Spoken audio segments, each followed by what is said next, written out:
video. Today we're going to be talking about media usage in the home and sort of managing it for families, for young children, older children. Let's dive into this topic. This topic is, I've raised my children in the Waldorf tradition that is very lower media, but I want to say that it probably started when I was a child and we were very low media anyway. And so, I was a child of the 70s. And in the 70s was this great time. I mean, there were all these great TV shows then, and there were all these great movies that came out. Star Wars came out then. And so people will ask me, how do you keep, how did you stay, like sort of like I think in a lot of ways, like because my husband was completely opposite of me, a lot of ways probably seemed like I lived under a rock to him. But I kind of did. And so I'm going to talk a little bit about that, sort of how that shaped me then becoming a parent and how that shapes what I allow in our home now. And sort of how Eric and I go about working on that together.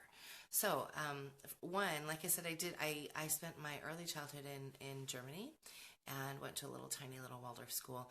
And we had a TV in my house, but it was black and white.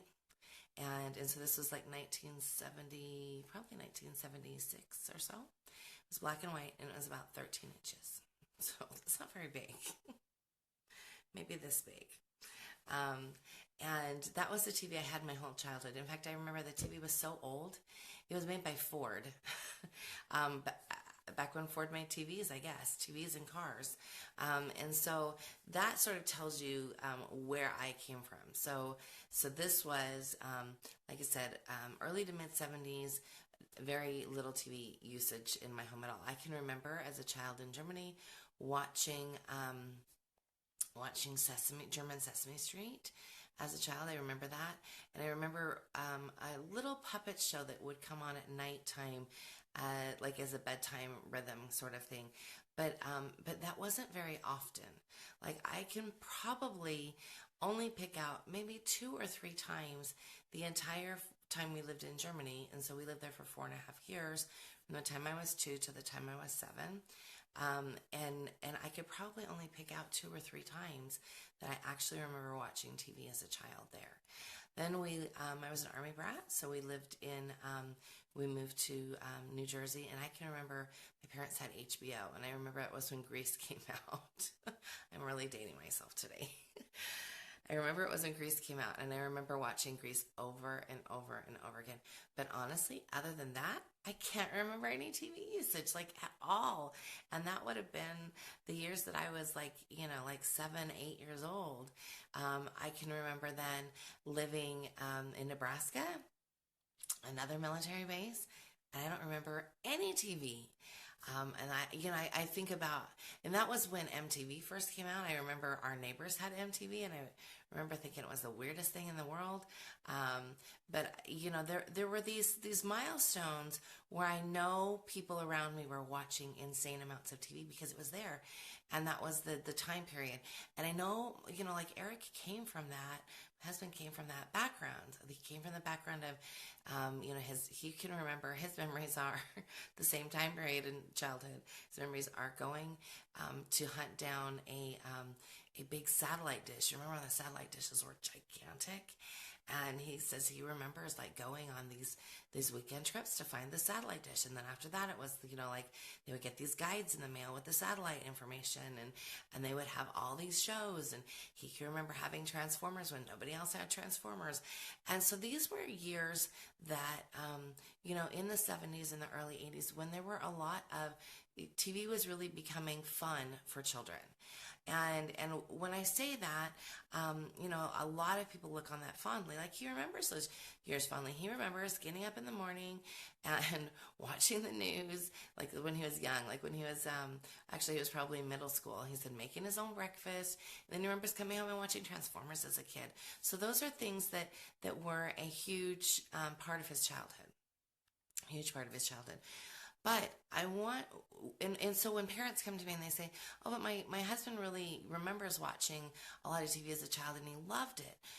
So I want to make a distinction between the TV we had as children And when Kelly says she had a TV in her room, that was that was a thing though then. That was a thing in the 70s and 80s. And I know there's a ton of kids that have TVs in their room now. So let's talk about that. But I want you to compare the TV we watched to the TV that's there today. So the frame rate was slower when we were children, much slower. If you watch, just pull something even from when my big kids were little, like Arthur or Little Bear, or the cartoons that were popular then that were starting, or even go back to like even Looney Tunes from when we were kids. Any of those shows, you'll notice the frame rate is a lot different than say something that we have on TV now. It's so much faster now, and it's hitting kids so much faster than it was hitting us as children. So we also are the generation of everybody having ADD. That's when that was really became a popular diagnosis, was like in the late 70s, early 80s into the 90s, when that was like they were handing out Ritalin like candy. And a lot of doctors are still handing out drugs like that like candy. And so we have to sort of look at the causality there. And there are definitely, I'm talking today very anecdotal, but there are definitely some, there's definitely science to back up what I'm saying. So take today what I'm saying is very anecdotal, and then if you want to keep researching, absolutely keep researching. And so there were all of these changes between the TV that we watched as children and the TV that's there now. Like, I can remember when my sister-in-law thought it was a really great idea when my big kids were younger, to let's watch SpongeBob. And I remember thinking, what in the hell is this? Like, this is craziness. And there's this there's crazy energy to so many cartoons now. And Kelly's since here, they are also marketed to moms originally, and now they're marketing straight to children. Absolutely. So we have that commercial aspect that's in there too. And even there's as my husband's probably the biggest Star Wars fan that walks, we were discussing, how Star Wars is being marketed to kids. And of course, even though we think it's, a great franchise, and we enjoy it, and we enjoy the writing, especially in the movies for older children, it's very interesting how they market to children. And there are these little 3-minute shows about the girls in Star Wars, and every now and again, Sarai will talk Daddy into one, and we were talking about it yesterday, and he said, I really think they're just 3-minute toy commercials. They are. And that's what Transformers was when they were kids. It was to sell toys. When we were kids, that's what it was. And so when we think about our childhood, I don't want to diminish any of the fun that we had. I have adult friends that still have Star Wars figures from when they were kids. Eric is a huge collector that still have maybe the original Ninja Turtles, or maybe still have original Transformers. I understand that. I am a child of that generation. I get that. I'm a child of Holly Hobbie and Strawberry Shortcake, and that was our childhood for sure. So in stepping back and examining what we give to our children, it's definitely natural for us to want them to have the things that made us really happy. And brought happiness to our space when we were children, especially if maybe we were a child that didn't have everything else going on. I was a child that had a single mom, and I love her for everything that she did. Hi, Mom, if you're watching. But it was definitely not a nuclear household, and so there were things about the media watching that I did do that sort of filled that need. I remember loving the Cosby Show when I was like an earlier teen, and never understanding why he was so hard on Theo. And now I'm a parent, and I'm like, I totally get it. Totally get that kid sucking all of his energy. So there were things like from our childhood that we're remembering, that we're wanting to pass on, and I don't believe that that's a horrible thing. What we do have to watch is the ages that we bring things to our children, and how much we bring things to our children. So media consumption, like I said in my Waldorf background, it should be like zero when they're little, zero. And then when it does get introduced, it's very intermittent and very soft and not the racy crazy stuff that's right now. I can remember when, and it's harder when you have bigger kids. We're going to talk about that too. But I can remember when Super Sam was little, like really little, like probably like 2. He loved, like, one show that I was okay with was the Caesar Milan, like the Dog Whisperer show, because it was live action, it was real stuff. It was, and that's what you want to be careful of, because before they're 6, 7 years old, everything is real. Rudolf Steiner, if you follow Rudolf Steiner, he talks about everything being a sense impression. And so we want to be careful with that. We want to be careful with what they see as real. They see a cartoon as real as much as they see something that's live action as real. And then and they can't separate out live action pretend from live action documentary real stuff until they're about 7, even 8 years old, before they really get that, like, separating out that this person is pretending, this person isn't. It's a great thing to help them see that, is to take them to a ballet or to a play or something where they can see people acting on stage, because then they can start to separate that out. They can start to separate how somebody is acting or the story versus reality. And Soraya is just in that place where she's starting to ask those questions now. So she is 6 and a half, and she is asking, is this real or is this pretend? And so she's beginning to really work that out in her mind. But they don't understand that. You can't say to a 3, 4, or 5-year-old, that's just pretend, and have them really understand it. And if you're doing that, moms, you're joking. You're kidding yourselves, because they do not understand the difference between the two. And you might think they do, and they might say, oh, they understand, but that's where those nightmares come from. That's where those things that come into your lives because you've allowed that, or you've talked yourself into that. It comes from that place of them not understanding the difference. So as they start in those years, you really want to keep it, if there is media consumption, you want to keep it very slow paced, very intermittent again, and don't make it a huge part of your day. People will say to me, oh, it's winter time and I live where it's snow. I get it. I get it. I lived on Hoth for a lot of years. Those of you who don't know where Hoth is, it's in southeast Idaho. For reals. So cold. So blessedly cold. For a huge part of I remember wearing long johns from September to May.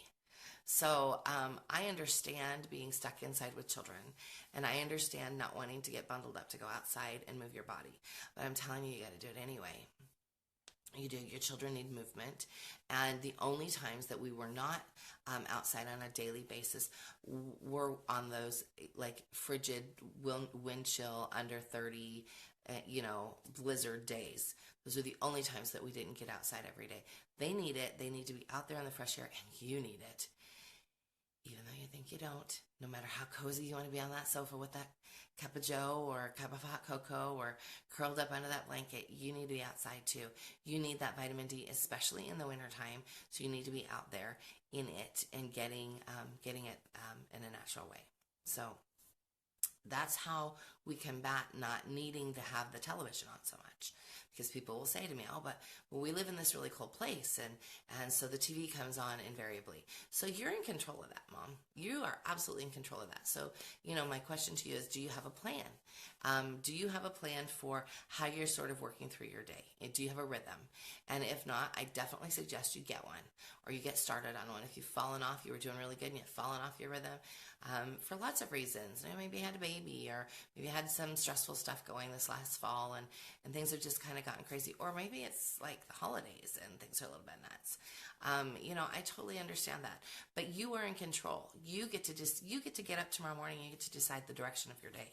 Your children don't decide that. You decide that. And, definitely there might be things that they do that derail you, and you have to sort of scoop in there and figure that out and sort it out. But it doesn't ever have to involve a remote control unless you absolutely want it to. And so, and I'm not advocating, because I'll have people send me messages, oh, TV is horrible. Why are you, yes. So I definitely feel like it is not optimal entertainment. So I'm going to say that doesn't mean you can't ever watch, and we'll talk about that too. But when it comes to watching as a crutch because it's cold outside and you don't want to go outside or anything like that, there's audios. You could read to them out loud. You could get out some Play-Doh. You could look at books together. If you need some time for you and you need to step away a little bit, train them up from the time that they're little to enjoy sitting quietly and looking at books. The trap of the TV is then you have to keep using it. So when I use it, I try to use it very prudently. Maybe I'm doing something in the kitchen and I really, really, really don't want their help because I need to get it done quickly. So that would be the time to employ it. And guess what? I can do a lot in 22 minutes. A lot. A 22-minute episode, Dinosaur Train, can save my bacon if I need it to.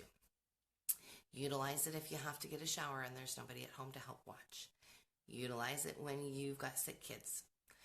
Utilize it prudently. Be very conscious of how you're utilizing it, and again, what you're utilizing it with. What are they watching? There's so much children's programming out there today. Sit down and watch some of it yourself, and ask yourself. Like, I steer away from things that make no sense, like Disney sitcoms. They just make no sense. There was like some major geography errors in a script one time, and Eric was like, our children cannot watch this. This is horrible. So yes, I pre-watch series and make sure that they're not too mind-numbing and not too stupid. And there's a lot of that out there. But then there's a lot out there that's not. There were shows that we allow in our home, when we have that time, and I'm totally okay with them. We loved Charlie and Lola, which is a great little European cartoon that's slow moving, great little stories. Again, we loved Little Bear, Franklin,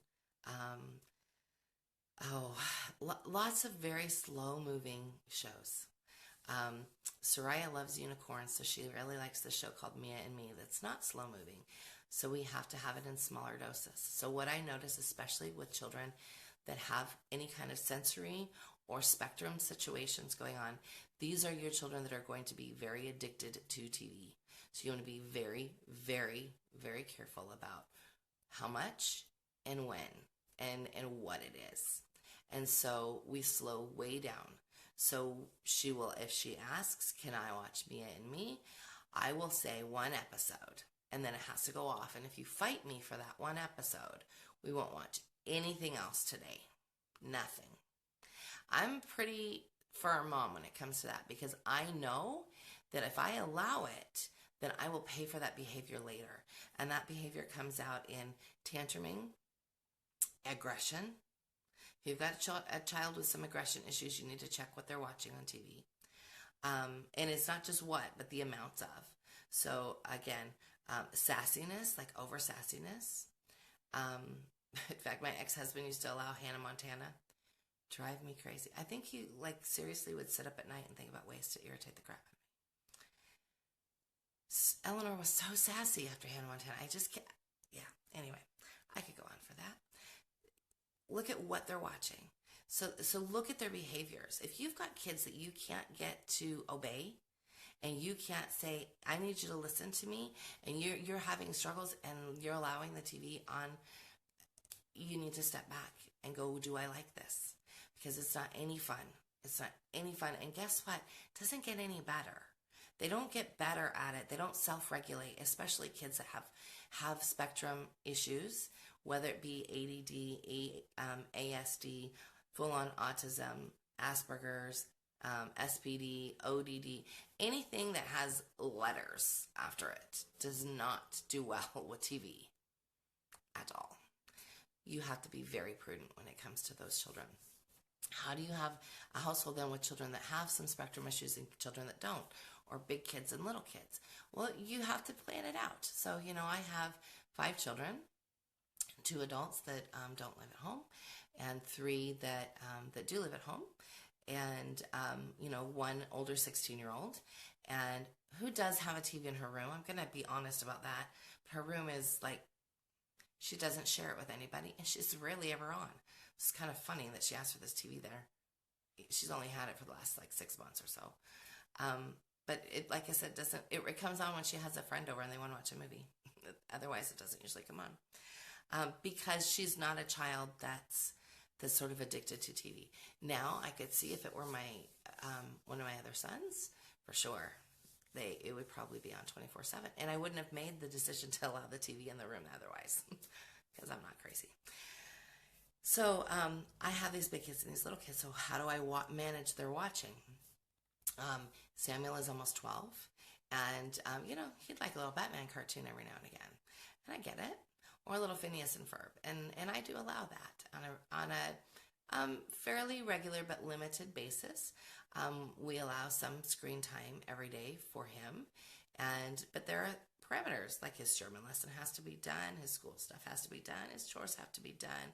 This is not it's 3 o'clock, I get to watch TV no matter what.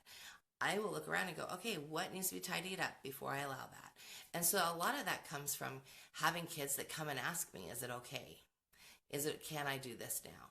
And they know what my answer is going to be. So they know that they better have chores done. And, they best not ask if they've been really nasty to me that day, because it's not going to happen. And they'll say, I know we haven't moved our bodies yet today. Should we go for a walk, and then can I watch a show when I come home? So they know what my answers are going to be, because these are just rules that I've had in my home as far as media usage goes. Now, definitely there are days, like yesterday, both Sam and Soraya were ill, too ill to go to church, but not like falling over ill. And so we sat and did handwork and watched one of our favorite YouTubers, Coyote Peterson from Brave Wilderness. I don't know if anybody watches that. I like that. It's a nature show. And I will grab a nature show if it's a situation like that where we're sitting together. There's another show that Sam and I like together. It's called Cooper's Treasure. It's about this. It's about Gordon Cooper, the astronaut, and it's lit some things up in Samuel because it's about astronauts and it's about space. And then we go to the Space Museum and he's looking for Gordon Cooper's information there. So there are situations where you can definitely orchestrate some fun with regards to older children. But again, Sam's almost 12. Soraya's like 6. She doesn't need TV for anything. So it's definitely you should treat it like you treat candy. And not like you treat vitamins. Vitamins are like an essential need for your supplements for a daily situation. And then there's the stuff that's not. It's just candy. And so you want to be really careful about that. You want to be, again, I'm using that word prudent in what it is that your kids are watching. And there are parents that are going to say to me, man, this is a lot of hard work. It is. This parenting gig is not for sissies. It's a lot of hard work, and we have to pay attention.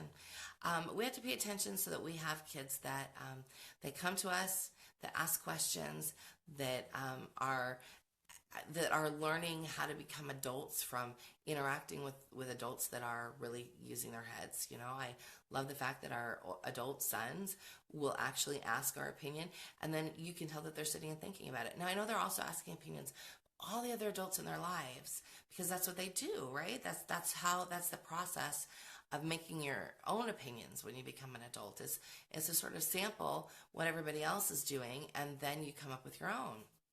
So you want to build that relationship from an early age, and you can't build it if the TV is on all the time. You just can't. You can't build that family togetherness. It's just not possible, because it's just too. Yeah, it's as bad as having the phone in your hand constantly, which I know is another issue. So again, when it comes to like TV usage with the older kids, find situations where you can separate them. So like Sam is old enough to stay home a little bit by himself, like not for long periods of time, but maybe I'm walking down to get Soraya from karate. Yes, you can watch a show while I'm gone. Or Soraya would really rather watch something that's younger, and you're welcome to use the tablet to watch something that you would rather watch. but it's a controlled period of time. And that's really what I want to help you understand, is a controlled period of time. That's where we're careful with the amount of time. And you know what? I would love to sit on the sofa and sip cocoa and knit all day. I totally get it if that's you. But I have to like look at my watch and go, okay, we've been sitting here for 2 hours. We better get up and move our bodies. We better go. Because if we don't, it's going to breed like this bounciness that happens. You know, people will say, oh, well, I just turn it on so my kids can relax. That's very rarely the case. And I will say, when I allow it for relaxation, it's after a huge breathing out where they've been running and at the park, or like on our co-op days. My children are exhausted when we get home. We get home around 2 o'clock. They've been going since 9 in the morning. But often they don't even ask for TV. Sometimes they do, but usually it's, can I go sit and read alone in my room? Can I have some space? And in the times, like in those situations, if Soraya asks, I'll go, I wonder what David Attenborough and his birds are doing right now. We'll watch the David Attenborough bird special, which is a great show on Netflix if you want to know anything about birds. Or there was a time that she was really into beavers, and so we watched, there's a great little documentary on Netflix about beavers and this woman who followed these beavers around for a while. So I search for things like that are okay, that don't have too much going on in them, that are slow paced and that are real. So it is, a real like learning and interaction a little bit, and it feeds a little bit of a need, and then we've turned it off. So I've had some people ask, like, what about teenagers and young teenagers, and they're wanting to be like their friends, because especially if you homeschool, then everybody thinks you're a freak anyway. And I don't play that game. I just sort of play I would rather be outside game. And so part of that starts when they're really young. But you are going to have this period, my guess, I've watched it with all of mine, this period from about almost 12 to probably about 14, when they are 14, 15 maybe, where they are so fascinated with media. And I don't know that it's going to get any better, just because media is so much in their face. So as they're really fascinated with media, how much is enough and how much is too much? So I would say an hour, 2 hours max a day for an older child, max. And I'm talking screen time in general. So if they're a gamer, then that's part of that. If they are, and of course, you want to allow for, hey, I'm going to have my buddies over. Can we hang out on Friday night and play XYZ game, play Mario Kart all night long, or play Mario Kart for a few hours or whatever. Definitely allow for situations like that as they are learning and they're having friends and they have a good time with that. Sam's got, there's four little boys. I keep calling them little boys, and they're like 11 and 12. They're not little boys. And they love to get together. And when he is with one friend, they don't play video games because they don't have a system at their house, but they have an incredible amount of fun, so they're moving their bodies a lot more. And I love and appreciate that family so much. When they come over here, sometimes they play the Wii and sometimes they don't. We have a smaller house, so we have less options here, but they can go to the beach, and there's things that we can do for sure. And so it depends on how those friends get together. Sam asked for his first role-playing game for Christmas. So it's called Mouse Guard, and it's based on the Mouse Guard comics. And so I suspect that we're not going to have very much video game use in the new year, because he's going to probably be wrapped up in that with his friends, and he's very excited about that. He's been thinking about that for a while. But it's because we introduced them to literature. So he's a reader, and he likes to read. And so it's about sort of getting those wheels turning so that it's not just about the media consumption. And so I do think that, like I said, 2 hours a day is a lot, but it is the absolute top. And I wouldn't say every day. There are days that our TV doesn't ever come on, or that nobody asks because we're busy. And so I've ordered our rhythm to really help them see that it's not necessary, you know, and and so they're busy from the time they get up. And I'm not talking about busy, busy, busy. I'm talking about they're doing things. They might be doing handwork, or we might be listening to some audios, or you know, maybe we had errands that day, or you know, if it was a day that we were gone. There's no need to promise TV time every day. I would get away from any kind of promise like that. I would say, well, if we have time and if it works into our schedule, then we'll see. But here's my cap. Here's my firm boundary.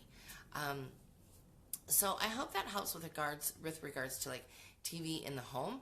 Let me answer a question here. What's your advice when your husband watches TV every day? Well, you know, we have 3 TVs in our home. We have one in the living room that's rather big, and I have a silk on it most of the time.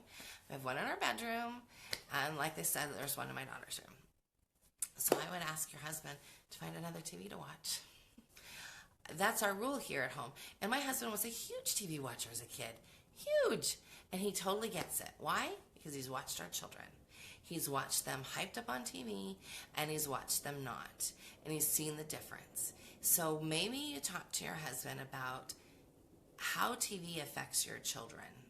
And if he doesn't believe you, then why don't you just leave him be with SpongeBob and your children for about 3 hours and tell him you're going to go out, and then he'll be back. And then when you come back, you can let him see. You know, it's not a great experiment just because you're using your children for it. But for dads that don't get it, put them in the position to make them take care of it. Because we're seeing the fallout all day long. And we don't want to see the fallout. So that's part of that is about being on the same page with your parenting. Both of you being in the same spot. And if you're not, I highly recommend our Thrive program. Highly recommend it because you really need to get on the same page. And it's not about demonizing TV either. It's just about using it for utility and not for constant entertainment. Yes, it's a great entertainment situation. I had TV shows I like. I am hooked on The Crown. Thank you, Mother. Thank you. Now I'm hooked on that show. Eric and I love to watch the Marvel shows. And, the series that's on. And I love me a good movie. And so I get it. You know, I enjoy media for entertainment when my kids are in bed and I can sit and watch in peace. And it doesn't happen every night. For people that are really struggling with the TV addiction issue, a lot of times with dads, it's the news. So I ask that the news happen in the car on the way home from work. So that then the rest of the family doesn't have to watch the news. Let's see. This mom says, we watch very little as it's not worth the consequences later. Yes, ma'am. But we are also a TV-free home, which probably makes it simple. You know, I'm not sure because being a TV-free home today, I have a lot of moms that say that to me. We're a TV-free home. But you have a smartphone and you have an iPad and you don't have a TV-free home. You might not have an idiot box in your house, but if you've got one of these devices that plays at even a computer, then you've got TV in your house. It's very different. It's definitely different because I changed the camera today, so there we go. I don't want, anyway. How can I change the habit of an episode after dinner? I know I can just say no, but okay, so that's a very good question. An episode after dinner, it depends on if it's a 22-minute episode, and 22 minutes is like a Netflix without commercials.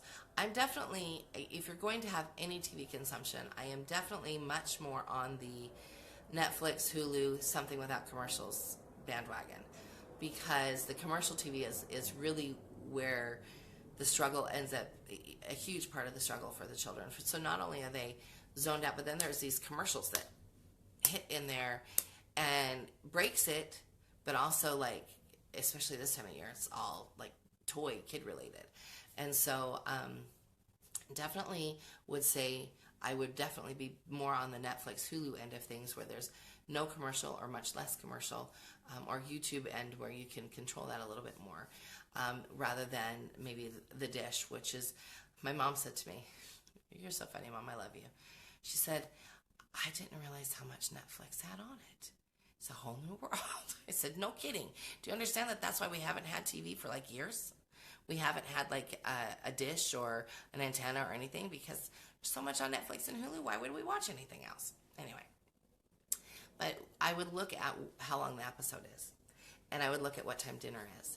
And maybe the question really is can you get your TV watching done maybe before dinner or maybe earlier in the day? I like to try to keep TV away from bedtime. And that doesn't mean we don't watch a movie every now and again and then we head to bed after that. But it's just so much of what's in their head as they go to bed.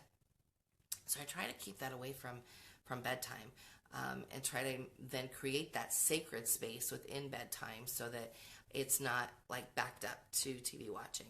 So what I would do, this is my suggestion, is help mom clean up and then let's read a chapter from our book or something like that before bed rather than TV. And if you do a TV thing, maybe pull it to before dinner while you're making dinner, or as you're trying to work to, push it all out completely.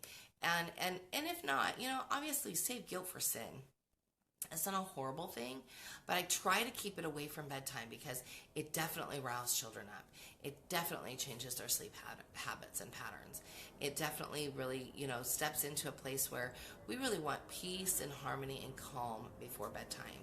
And so we don't want those crazy things going. And even something as simple as Little Bear is something before bed that, and I try to be really careful about that. So if it's before bedtime, maybe shift more towards a nature documentary or something like that so that you can talk more about, hey, what do you think those bears are doing? Do you think we have any bears like that here? Or, that kind of interaction rather than a show that's more dramatized. Those are just my thoughts on that. And again, that's just me. You feel free to disagree with me completely, and I'm okay with that. Let's step into the arena of movies and what's okay and what's not okay, or at least what we have seen. So I went to see Star Wars on Saturday with my oldest son, who's 20. It was a very good movie. My husband and Samuel had already seen it. They went to Mexico to see it because in Mexico you get to see it a day early. And we live right next to Mexico. So it's kind of funny what we do with our passports. But, and he paid $3 for his tickets, which is crazy. And he got churro popcorn. Anyway, it was our Mexico trip for Star Wars. When we sat down in Star Wars, when Harry and I sat down, I was like looking at my surroundings like I always do when I go to a movie. And frustrates me to no end to see little kids in movies that they shouldn't be in. It just makes me super frustrated. The child behind us had to be like 4 years old, maybe 5, but I'm doubting it. 4 years old is my guess.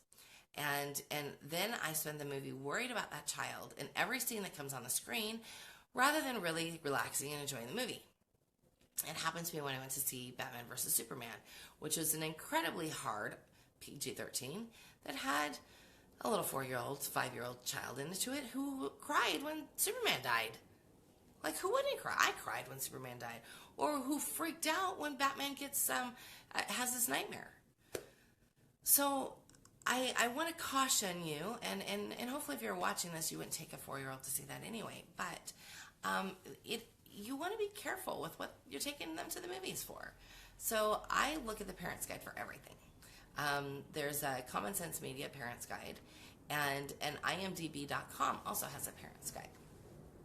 So Common Sense Media doesn't often, they don't often review rated PG-13 or even R stuff, but I like it, obviously you wouldn't take a young child to an R. Well, I wouldn't, but I know some people took their kids to see Deadpool. Anyway, I still look at those. So Common Sense Media will generally not do R-rated movies, but IMDb does. And so I will look at what's in the movie. Exactly. Show me. I like Common Sense Media because It shows me instances of drug use, instances of violence, instances of sex, and what it was. All of this, it tells you how many there were, it tells you what they were in the movie, and so it allows you then to make a much more, if you're not going to see it yourself first, it allows you to make a more concentrated, complete answer when it comes to a movie. I like that a lot. I'm also big on seeing movies first. So we are a huge Marvel family here, Captain America, Thor fans, big time. But doesn't mean Samuel's seen everything. We are very careful with the, Lennon asks, what's the name of the other one? It's imdb.com. It's the movie database. Anyway, so we are huge Marvel fans, and so we love those movies. But Eric and I always go first. Always go first. The only times we haven't gone first are when we are fairly sure that the content is going to be okay for Samuel. And there have been 2 instances where we haven't gone first, and we were not sorry that we didn't. We were not sorry that we didn't view it first. And it was the Guardians of the Galaxy movies, because they're funnier, they have a lot more levity to them. They're, it's not as serious as some of the other ones are. My rule with some of the other movies, like Thor in general, is I don't let them see it until they're in 4th grade and they've actually read the stories of Asgard. And I know I'm like a mean mom, but dang, it makes a huge difference when they've read the stories of Asgard and then they go and see a movie, and then they can relate it to, they can see then, because they're at a good stage, they're at a good age of understanding that lots of people tell a story differently.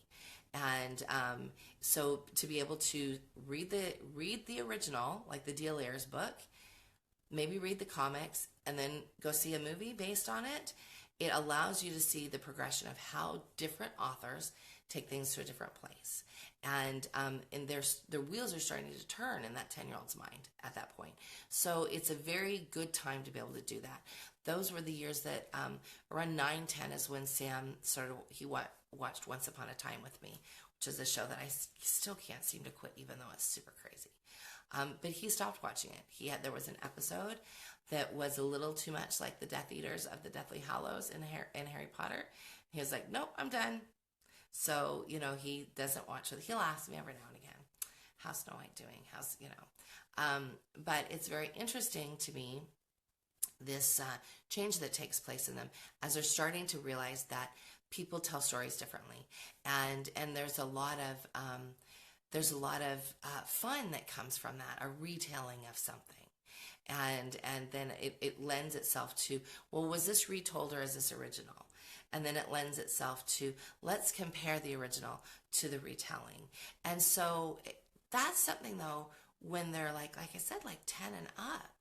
And so you do have to be careful and pay attention to what they're watching. When it comes to the rating system, my husband, who has a film degree, will be the first one to say that the MPAA is corrupt. And so you shouldn't trust the rating system. It was kind of a funny conversation. Anyway. I would make sure that you watch things that, again, go to Common Sense Media, pay attention to those things, go to the IMDb and look at things, but then also view things before your kids do. Like I said, there are very few things that I don't 100% know. And even Ellie will ask me, and I appreciate it because it's kind of a family rule. She's 16 and a half years old. Actually, she's 16 and 11 months. She's almost 17. Dang it. Time is flying. She will still ask me, do you think it's okay if I see this? So she had it in her head at Halloween that she wanted to see The Shining, that she didn't make it all the way through because she fell asleep because it doesn't move as fast as movies do now. But she asked me about it, and she, and then we talked about it, and it made me sit back and think about watching that movie, and it made us look things up, and I ended up letting her watch it. I totally forgot there's like a full frontal shower scene in it. She's like, Mom, I said, sorry, you want to be in this adult place. Sometimes you have to know how to act in adult situations. So she'll ask if things are okay. She is reading the book, The Da Vinci Code. One of the assignments that I gave her in school was we're talking about the Holy Grail right now, and so I wanted her to have several different aspects of what people think the Holy Grail is. It's not just the blood of Christ at the crucifixion. It's not just the cup from the Last Supper. It's many other things, and so she's working through that. I was just going to have her watch the movie because even though I read the book and I'd really rather her read the book, she sometimes fights me on that. So I wanted to get through the lessons. So I said, I want you to watch the Da Vinci Code. Well, now she's plowing through the book. She's loving it. And so I like it when it spurs you to read more. But she's almost 17, but she asks. And I am not the no, you can't go see that because it's rated R, Mom. I'm the let's pull up the IMDb and read about what's going on in that movie, or let's talk about that. And I'm that way about a lot of things. And it really doesn't take a whole lot of time, Mom. You just do it and get in the habit of doing it. Get in the habit of making decisions with your children as they're older and talking about why maybe this isn't a good idea because it doesn't follow your family values, or maybe you're a little bit nervous about how much violence is in this one, and really understanding sort of what it is that they're watching. I think that movie media consumption it's an important thing because there's movies all the time, and you want them to get conscious about it. So because I am already doing that, because I've always done that, oftentimes Ellie will look at that before she comes to ask me. She'll say, I pulled this up on Common Sense Media. What do you think? I really wanted to go see this movie. Or I really want to read this book. Like that's another one. Like I want to read this book. And we really got in the habit of doing that with them, and it's very helpful. Whoever puts together the parents' guides for those, it's super helpful. So what about other things? What about like video games? Now, the ratings on video games, if you're not paying attention to those, if you're just allowing your kids to get video games, pay attention. There's a little rating. It's like the MPAA rating, only it's a rating on, I think it's probably a better rating. There's like E, which is for everyone, which means that you can allow a young child, and then there's E10, which is everyone that's 10 and up. And then there's other ratings that go up. But when you get to an M-rated game, I want you to understand that it's the same as an R-rated movie. So, and sometimes games will be rated M if they have online content that the game maker cannot control. So maybe they're in, like Eric plays Battlefront, and you can't control the content there. You can't control what people are going to say. You can't control what people are going to do. So you want to be aware of those things. But Battlefront's not rated M. I think it's probably rated T. But from the T and up, you want to be really careful about, seeing what it is, what's the content. And if there is online content, you want to be careful about those things. As a mom who really can't stand video games, like that's me. But I married a gamer, and I love him to pieces. So I have kids that like gaming, and so we have to again put parameters around it. And it's my responsibility and Dad's responsibility to pay attention and to know what's going on. So because he's a gamer, I kind of have my eye on to being sneaky with my kids that I wouldn't have otherwise. Because he'll say, I'm not so sure about that because there's a lot of online content there, or he's really careful about who has their own profile on the PlayStation, and he's monitoring it constantly. So if you've got kids with gaming systems in their bedrooms, rethink that. Bring that gaming system out to the living room so that you can monitor that content, because you can private message people on a gaming system, and so you don't want that.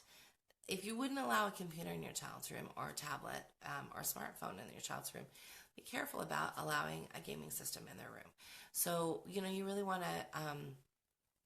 to know these things. You want to be in there, and it's not about being super sneaky and checking up on them, but it is about like paying attention to your stewardship over your children and understanding what it is that they're into. And, it saved my bacon to have a dad that's a gamer, because he knew things. He knew places that those kids shouldn't be going. And he knew when they asked for things that maybe he could help with. So I think that being able to really take the time is the hard part.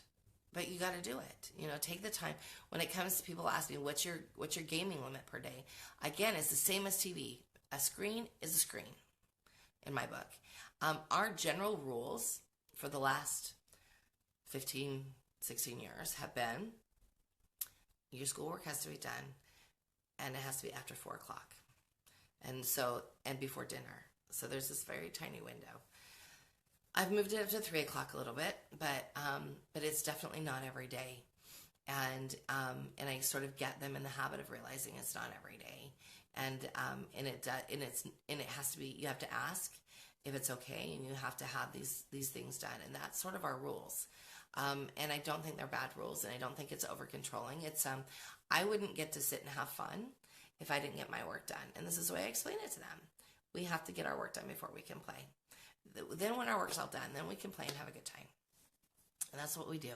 And so, think about the timing, and I'll ask them, so you're going to play this game, so we're not going to watch any TV today. Okay, yeah, you're right, Mom. So that so that we're clear.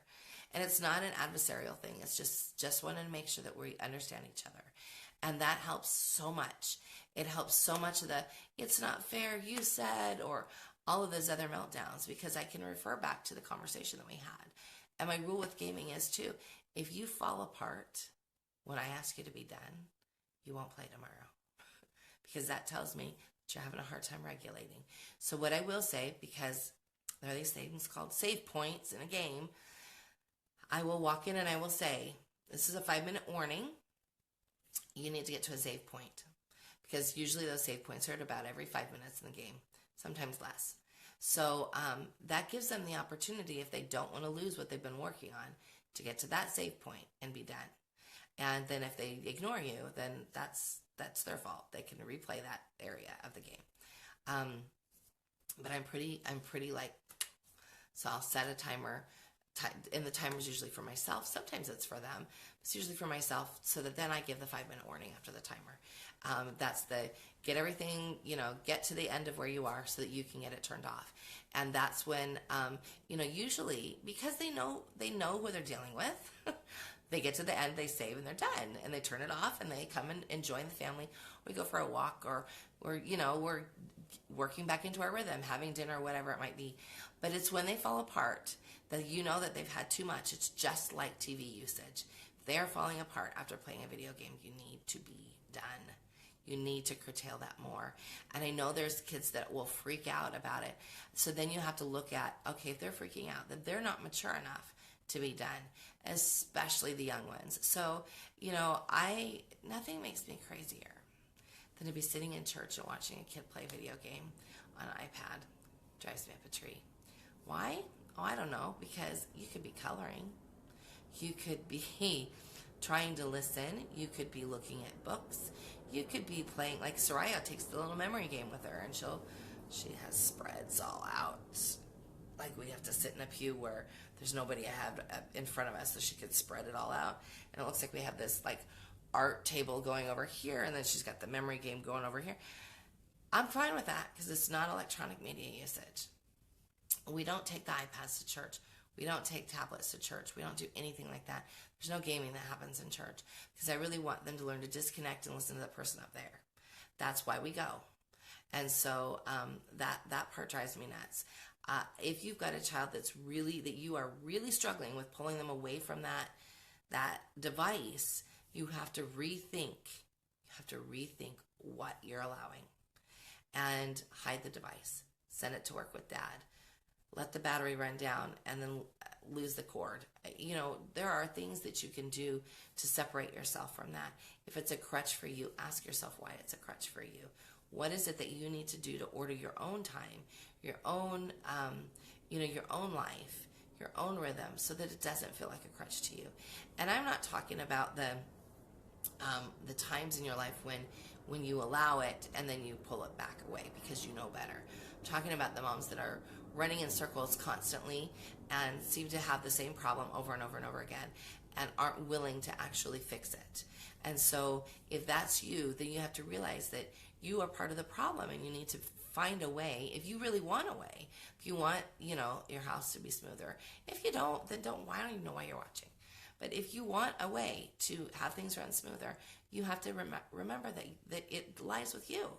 And so once you can sort that all out and take control of what's going on, then you can make better judgments and better choices.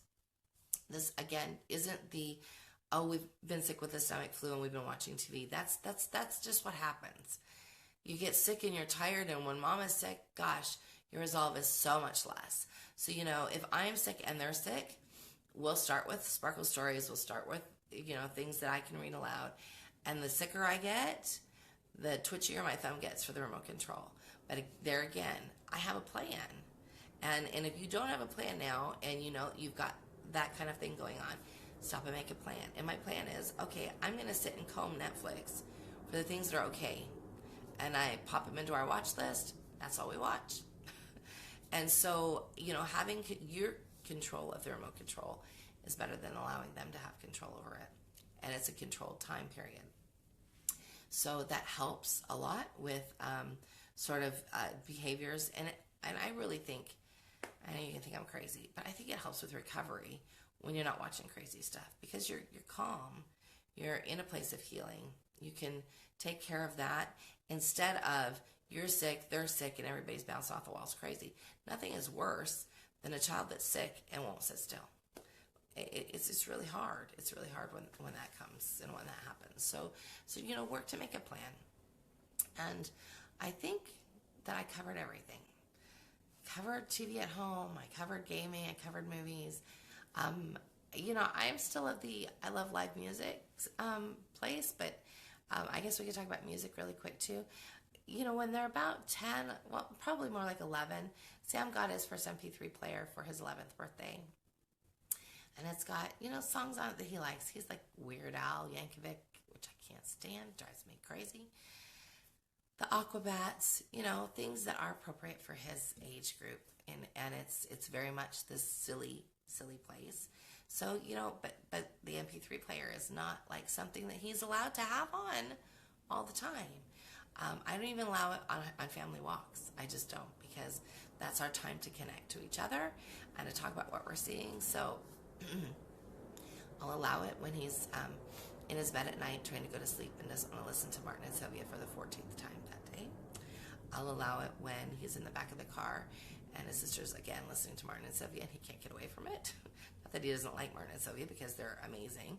But you've got Soraya, who could listen to Martin and Sylvia from the time her eyes open till the time they close, which we don't allow that either, but she'd love to. I allow him to have that MP3 player in those contexts. And it's a dumb MP3 player. It's not an little iPod or anything like that with a screen. It's got this little tiny LCD screen where he can flip through the songs, and that's it. I buy dumb devices like that on purpose for young children, or younger children, like 10 and up. So, I allow that. I allow, as they get older, my oldest son, he used to love doing the laundry. When we lived in Utah, we had a laundry room, and he would go in there and put his headphones on, listen to his music, and fold the laundry. Or when he was doing the dishes, he still does it when he does the dishes for me. He'll put his headphones in. I'm fine with that, because that's a controlled. It's a controlled time period.